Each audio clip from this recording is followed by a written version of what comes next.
On the evening of August 21, 2016, the world watched as Rio de Janeiro, Brazil, brought the curtain down after hosting another memorable Olympic Games. For Team GB, it was the most successful Games ever. 67 medals, 27 of which were gold, helped to create memories that will last a lifetime. Sadly, it's only memories that will remain, because the legacy of those Olympics is somewhat limited for the hosting nation. The purpose-built stadia are currently lying in a state of disrepair, only 365 days after they were last used competitively. Lad Bible spoke to two members of Team GB who were at those games: swimmer Dan Wallace, who won silver in the men's 4x200 meters relay, and Harry Akineze, who was part of the men's 4x100 meters relay final. The strangest part for both, like many of us, was just how quickly the last 12 months have gone by.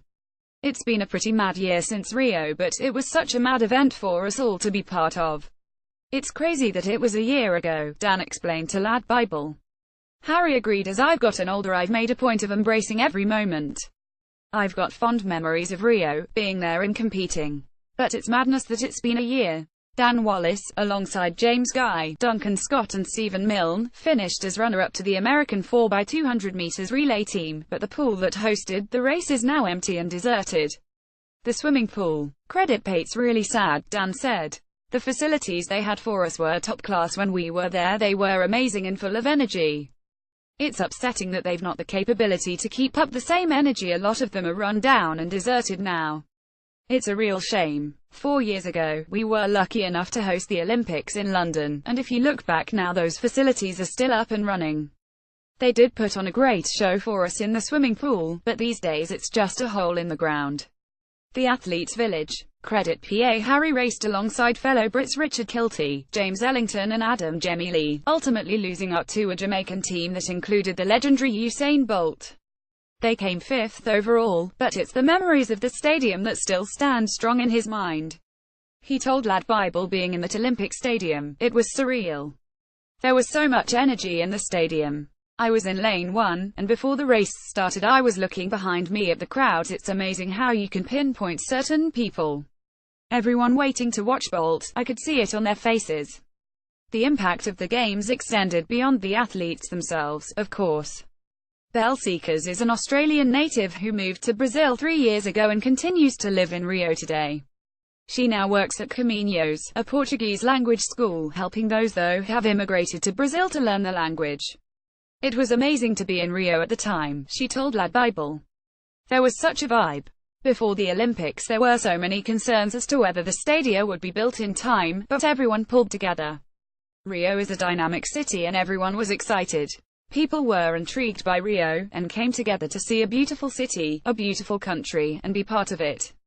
Harry said there won't be a legacy, but there would have been a lot of inspired athletes. Watching that pole vault final when Brazilian Thiago Braz da Silva beat Reno Lavalleni, that was a massive moment for them, winning that gold, and I'm sure that would have inspired the next generation. But looking at the facilities elsewhere, nothing has come from the stadium with the potential of training facilities. There may be a few talented youngsters with nowhere to go. Credit Olympic Channel. It's made even worse when you look at previous Olympics in Beijing 2008 and London 2012, even stretching to the Commonwealth Games in Glasgow 2014, where the main stadia are still in use. Most of the arenas are run by the Brazilian Sports Ministry because no private company or local authority can afford, or wants to take on the huge running costs. One official, who works on the Games, told the BBC, "I never once had a conversation about legacy, at any point or in any discussion I had working on the Games. This is the Games where we were scrambling to put the event on a day-by-day basis. There was no time to think about what was going to happen the day after the game finished." Belle Seekers said it was saddening that the stadiums could not be maintained. Everything could have been put to great use, she added. Brazil has so many different issues with corruption and people in high levels that these buildings are not a priority. Some of these places could have been used for anything. I see pictures of the stadiums on Facebook, and it's frustrating to know that people were pulled out of those areas and replaced to build the infrastructure, yet these buildings are now going to rot. Elsewhere, the velodrome track is warping through water damage and the water park, for the canoe slalom, was meant to become a public pool. It remains empty. Credit BBC. When London won the bid to host the 2012 Games, it used one word: legacy. Inspiring the next generation of athletes.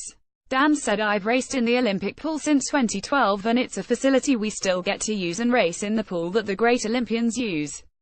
We've just had the World Athletic Championships, and the facilities they're using there are the same as 2012. We obviously invest a lot of money in those complexes, and it's just a shame that Brazil couldn't do that. Whoever hosts the next Olympics, they need to look at the situation in Brazil and learn from that. However much money they put in, they must have the flexibility to keep those up and running." Harry, who raced in the 2017 World Athletics Championships at the London Stadium, added, "When you look at London 2012, one of the main ways they won the bid was talking about the youth and the legacy that came with it. Dina Asher-Smith was a kit carrier for Usain Bolt on his 200 meters final. They are now in the team that are going to run 5 years later. It's sad to see the state of disrepair. Heartbreaking isn't the word, it's disappointing, because you'd like to think you could go back and make new memories. I couldn't at 2012, but here I'm with another opportunity." Credit PA. Both athletes have a clear message for Tokyo in 2020, and then Paris and Los Angeles for 2024 and 2028 respectively. Dan explained to Lad Bible, "Whoever hosts the next few games, it's not just about the 12-week period of the games, it's about setting up the future and using those facilities and using the 12-week period of the championships to inspire the next generation, to allow them to use the same complexes that we got to use. You know, they are building world-class complexes. It's a real shame if they aren't kept up and running. London did a great job of delivering that legacy, and it does happen a lot, whether Olympics or Commonwealth Games, we inspire the next generation and they are then in a position, 8 years later, they get to do the same." Harry added, "Obviously we had the squabble with West Ham taking the stadium. The East London football team moved into the stadium in 2016, but they are making use of it, and they are allowing us to use the stadium as well. The stadium is used on a regular basis for some kind of sport. Brazil won't carry forward the legacy, but it will carry the memories for the athletes.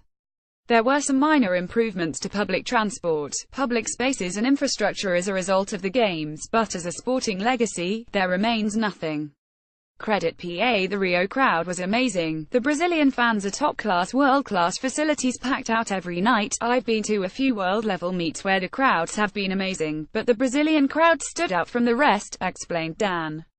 "It's the best games we've had, which was special to be part of, and we didn't realize that until we got off the plane after the games, but I think everyone involved felt pretty honored to be part of that team." Harry, similarly, said, "For Great Britain, it was our highest medal tally. It will always be a place we look back on with fond memories. Whether you got a medal or not, to be part of that was a great feeling." Featured image. Credit PA.